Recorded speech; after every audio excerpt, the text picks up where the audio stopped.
Hola.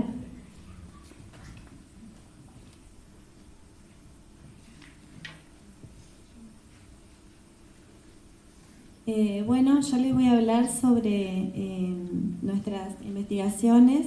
Se ubican dentro del eje traducciones y transposiciones entre la literatura y otras artes, cine, teatro, artes visuales y música. Mi nombre es Melina Spengler. El nombre de mi ponencia es Entrecruzamientos en psicoanálisis y literatura, un análisis de las representaciones del cuerpo y la feminidad en la poesía de tres escritoras en los comienzos del siglo XX. Bueno, esta presentación en realidad viene de la investigación que realicé como parte de mi tesina de la licenciatura en psicología. En aquel momento, cuando presenté el proyecto, recibí algunas críticas porque me dijeron que más bien era una tesis de literatura que de psicología.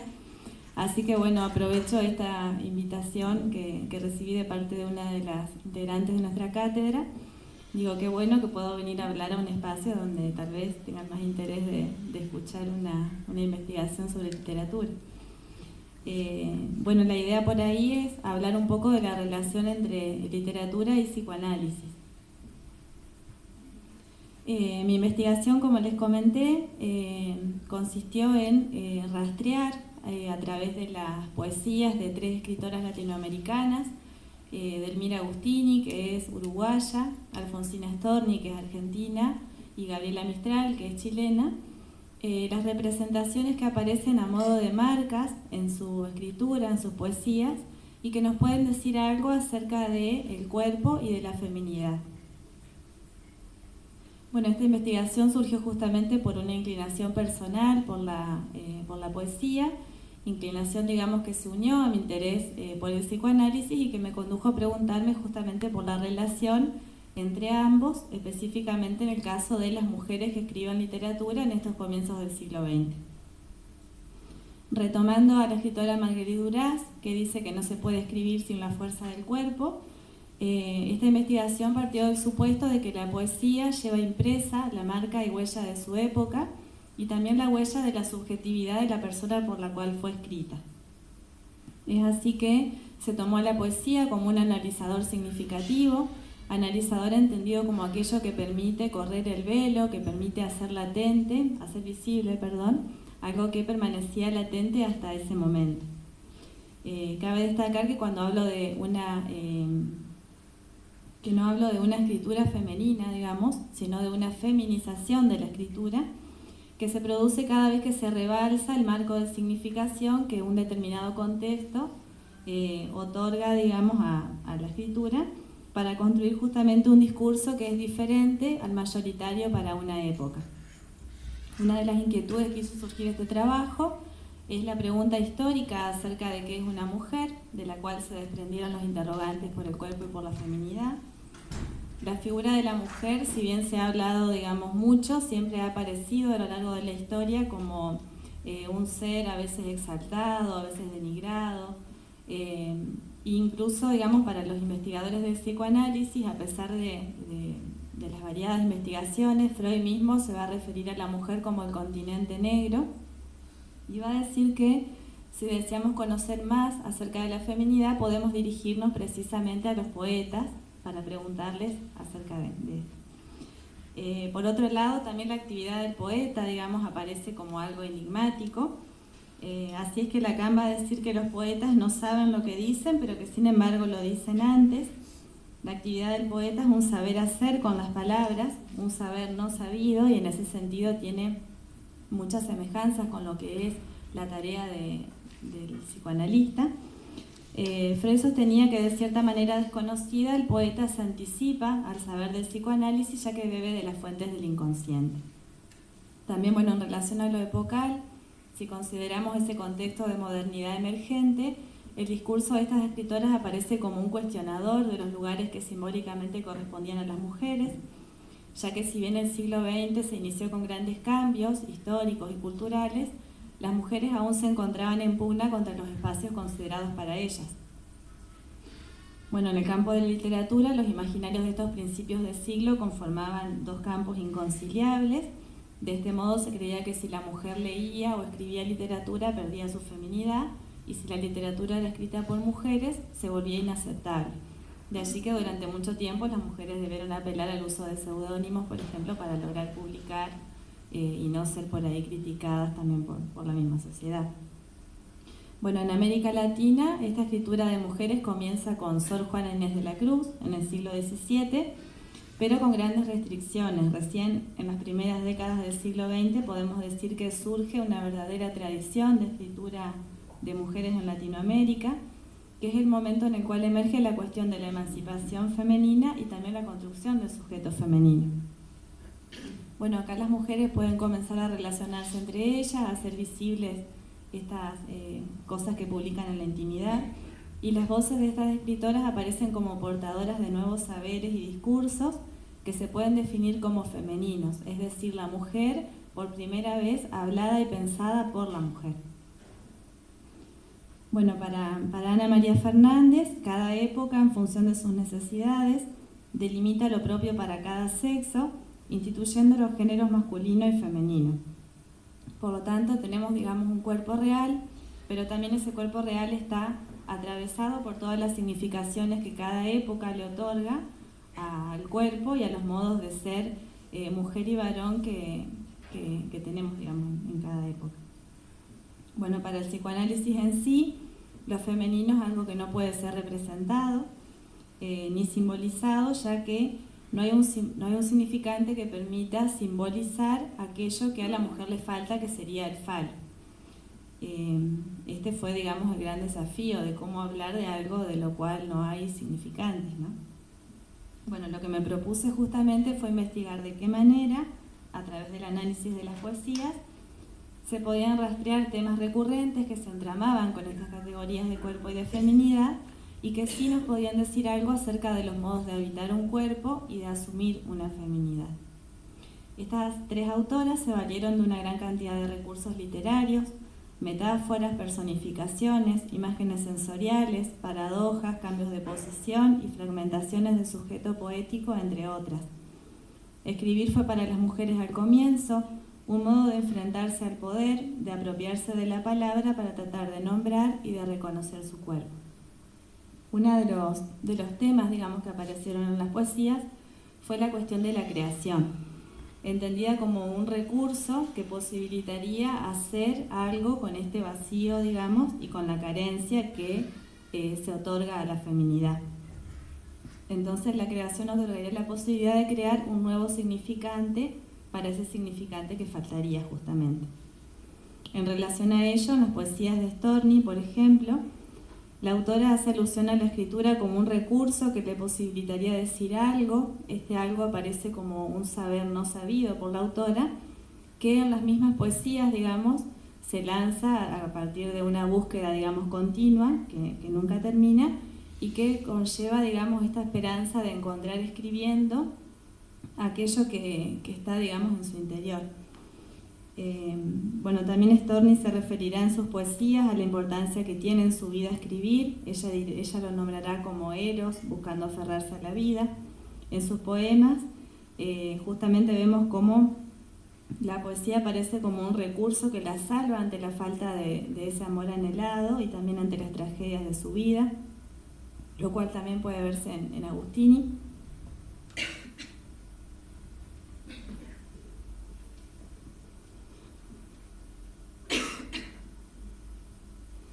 Bueno, también en una gran cantidad de poesías de las tres autoras podemos ver cómo vida, cuerpo y creación se entrelazan, es decir, que el cuerpo parece pulsar en la escritura y en ella busca descargar sus vivencias de angustia, sus anhelos.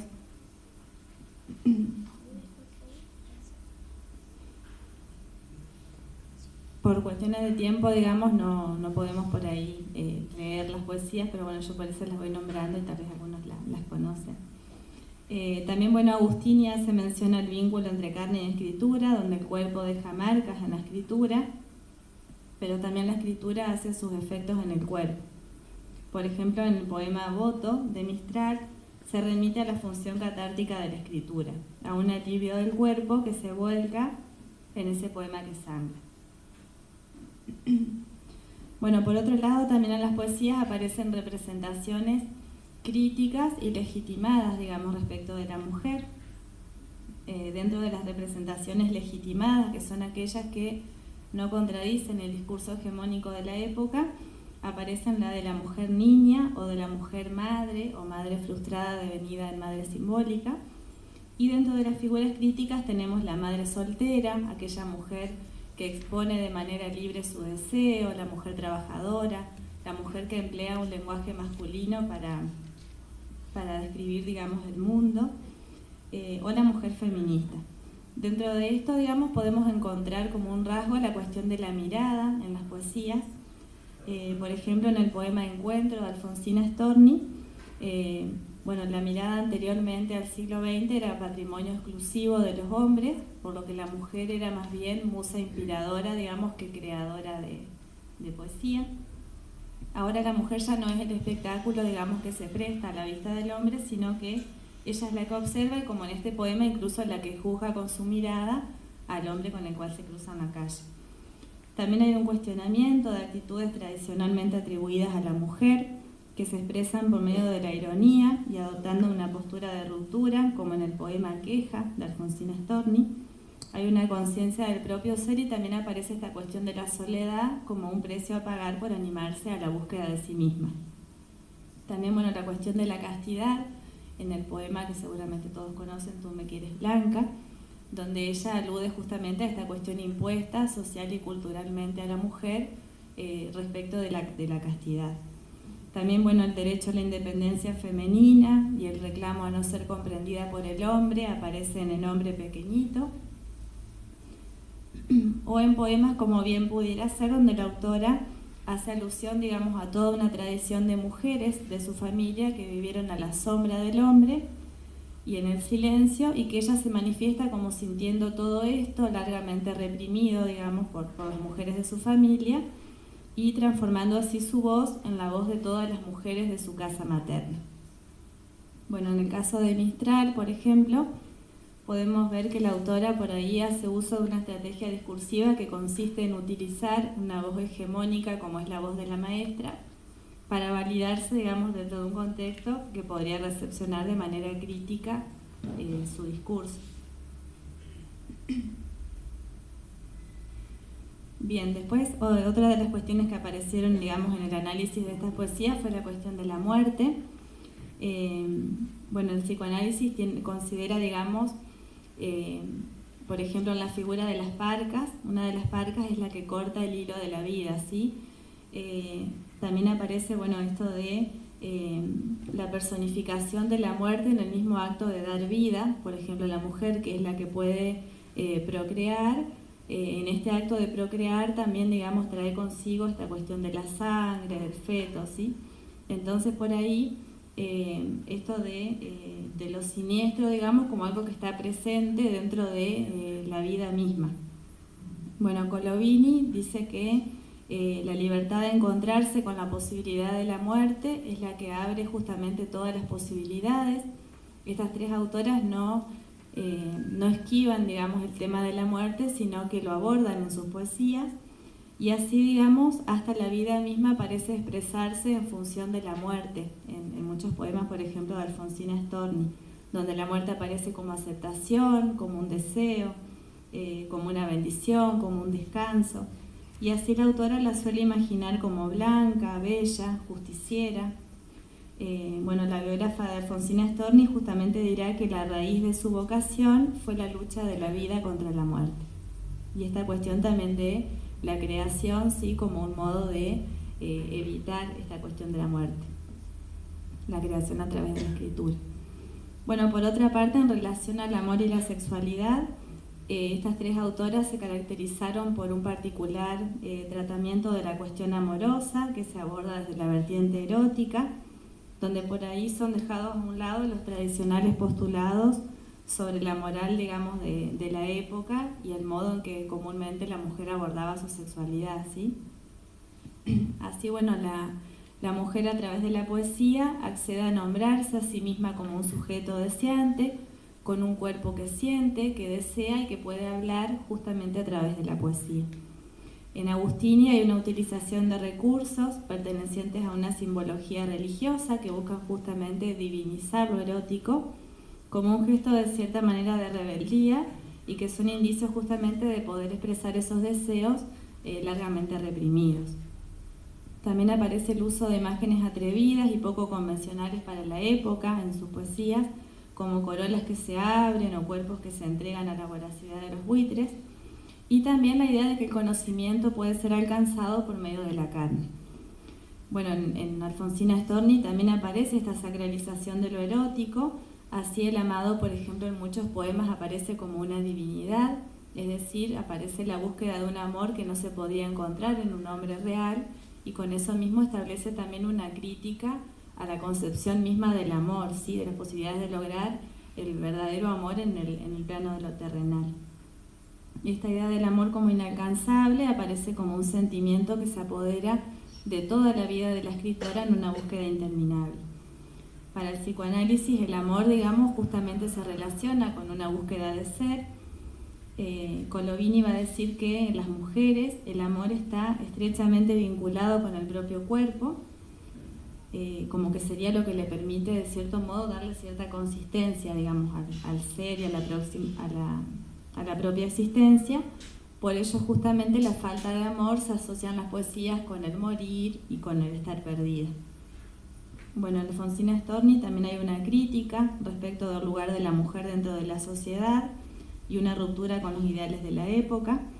Su poema 20 siglos constituye la irrupción de un grito de libertad a principios del nuevo siglo, donde la voz se alza para reclamar este derecho a la sexualidad y donde la escritora se compara con Prometeo, que es el dios griego que tomó posesión del fuego, ¿sí? Nuevamente aparece esta cuestión del conocimiento como algo que también puede ser alcanzado por la mujer. También, bueno, aparecen la agresividad y la violencia asociadas al amor en muchos poemas de Agustini. Aparecen verbos como morder, destrozar, clavar, ¿sí? Y sustantivos como sangre, segregaciones y fluidos, que se rebelan justamente contra el estereotipo cultural de la delicadeza femenina y de la dulzura maternal. Bien, otro de los temas que aparecen es el de la locura, ¿sí?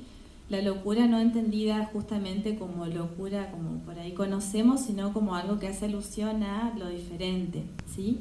Lo que se agrupa bajo el signo de la locura por ser justamente diferente, por ser inclasificable. Bueno, las mujeres locas que presenta Mistral en Lagar 1 corresponden justamente a personajes que difieren de otros personajes de su obra y que son voces femeninas que nos hablan justamente desde la intimidad. Aparecen acá, bueno, la abandonada, la ansiosa, la bailarina, la fervorosa, y buscan manifestar justamente un universo plural femenino. Esto también, digamos, se corresponde con lo que planteaba Foucault cuando él habla de la histerización del cuerpo femenino, ¿sí? Que tiene que ver justamente con esto de buscar clasificar y patologizar todo lo que es diferente. En el caso de las mujeres, había como rasgos que se calificaban como propios de una locura femenina por considerarse inadecuados simplemente para la época. Bueno, esta mujer loca aparece como una imagen que escapa a los intentos clasificatorios, sino que es solamente una representación de su propia individualidad. Bueno, en el caso de la bailarina, por ejemplo, nos muestra cómo la bailarina se despoja de todo y baila desnuda, y compara así el destino arriesgado de la bailarina con el de la escritora, ¿sí? Esta capacidad de poder despojarse de todo.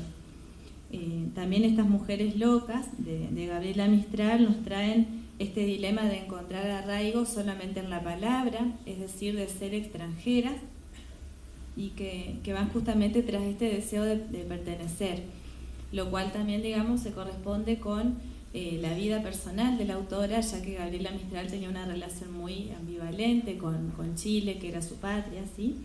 Y ella también solamente asumía, digamos, su patria en la escritura.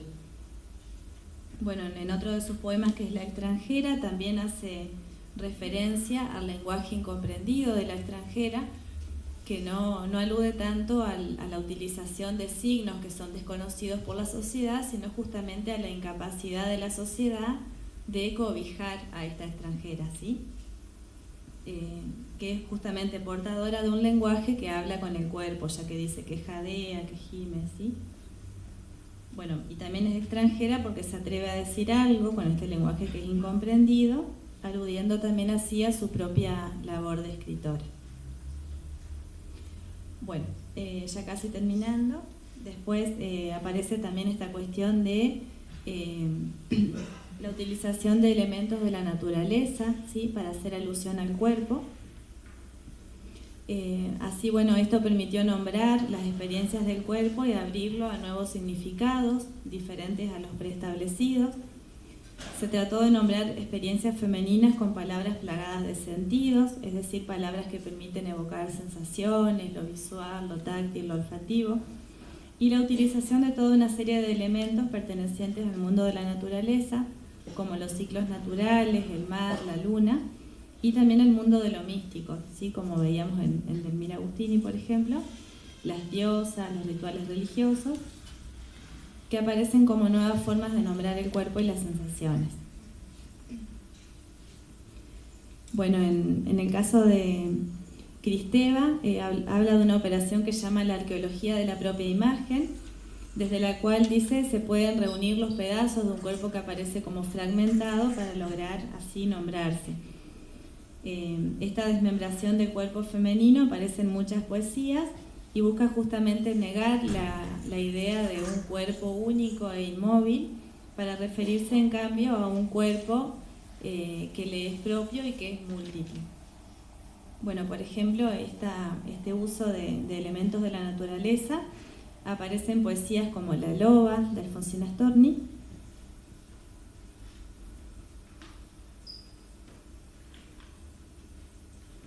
en el cual bajo la figura de la loba justamente Alfonsina intenta mostrar la rebelión de una mujer que se atreve a vivir de una manera distinta y que por eso va a ser rechazada por la sociedad. Acá asume características consideradas como típicamente masculinas, como la autonomía, la independencia, la soledad. Y también hay una relación con la naturaleza que es muy íntima, al punto de que parece el cuerpo, digamos, perder sus límites y fundirse con la misma naturaleza. También Mistral, bueno, en poemas como Serpentina, hace uso de estos elementos. Acá confluyen atributos ambivalentes, negando así la típica oposición entre masculino y femenino y semejándose la mujer a una serpiente que atrae sexualmente y apelando, bueno, a esta utilización de símbolos.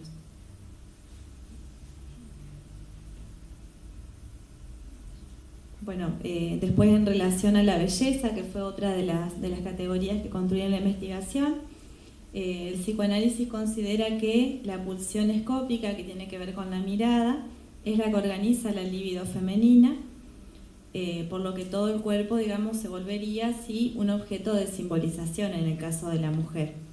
Bueno, el espejo es empleado en muchas poesías de las autoras, es un objeto que nos va a remitir justamente a esta cuestión de la mirada. Por ejemplo, en su poesía íntima, Agustini compara el sentirse amada con un sentirse reflejada en el otro, digamos, como un espejo, evidenciando justamente esta importancia de la mirada. Y en poemas como Alma de Storni aparece esta vivencia de vacío de un cuerpo que es despojado de sus atributos fálicos. Bueno, la cuestión de la feminidad, digamos, justamente porque parece desplegarse en relación a esta búsqueda de la belleza, ¿sí? Y la búsqueda de la belleza como algo que permitiría, de cierto modo, constituirse en un objeto de deseo para el otro. Bueno, por eso aparece, digamos, en muchos poemas esta analogía, ¿sí? Con sentirse bella a causa de sentirse amada por un otro, que podemos ver en muchas poesías de Storni y Mistral. También, bueno, la belleza aparece en cuanto máscara, en cuanto velo, ¿sí? Sería, digamos, lo que se muestra en el lugar del sexo, en el sentido de que permite esconder la desnudez y también recubrir este vacío. En una poesía que se llama Moderna de Storni, ella justamente expresa este velar propio de la mujer, ¿sí? Que tiene que ver con mostrar una cosa en el lugar de otra. Bueno, y para finalizar, la cuestión de la maternidad, que también aparece en muchas de sus poesías. Para muchos psicoanalistas, la maternidad aparece como un destino ineludible de la feminidad, es decir, que la mujer más femenina sería aquella que puede lograr este deseo primitivo de tener un hijo, digamos. En relación a esto, hay una autora que se llama Lemoyne, que ella dice que la mujer cuando está encinta se ama, digamos, y se basta a sí misma de una manera particular, ¿sí? Dice que en el centro del imaginario de lo femenino habría un juego entre esto, entre la idea de lo lleno y lo vacío. Y bueno, y esto es expresado, por ejemplo, en Mistral, en su poema La mujer estéril, ¿sí? Esta sensación de vacío del cuerpo, referido a la incapacidad de una mujer de tener hijos. También, bueno, acá es interesante esta cuestión de las madres simbólicas. Dolto va a decir que las mujeres que no pueden ser madres naturales muchas veces se convierten en madres simbólicas, ¿sí? Como sería el caso, por ejemplo, en Mistral, a través de su labor como maestra. Ella alude justamente a esta madre sustituta, digamos, que es a través de su ejercicio de maestra, en poemas como La maestra rural o La oración de la maestra, ¿sí? Donde aparece la figura de la propia madre, esta idea de la propia maternidad truncada y también el ejercicio de la maestra como algo que vendría a complementar o incluso a veces a hacer, digamos, más íntimo que la relación que puede establecer un niño con su madre. También, bueno, Storni va a reivindicar la riqueza exclusiva de las mujeres, por ejemplo, en poemas como Fecundidad, donde alude al vientre de la mujer como un cofre, y en otros poemas, como por ejemplo Mundo, también va a hacer alusión a la esclavitud biológica de la mujer, ¿sí? Que es víctima de la astucia de la naturaleza, ¿sí? Bueno, también el embarazo, digamos, tomado como una crisis narcisista, es decir, que la máscara justamente que brinda la belleza que decíamos hoy, en el embarazo de cierto modo se quebraría, ¿sí? Y hay como una mostración, digamos, de la mujer, de su propia animalidad, que aparece, por ejemplo, en poemas como El hijo, de Alfonsina Storni. Muchas gracias.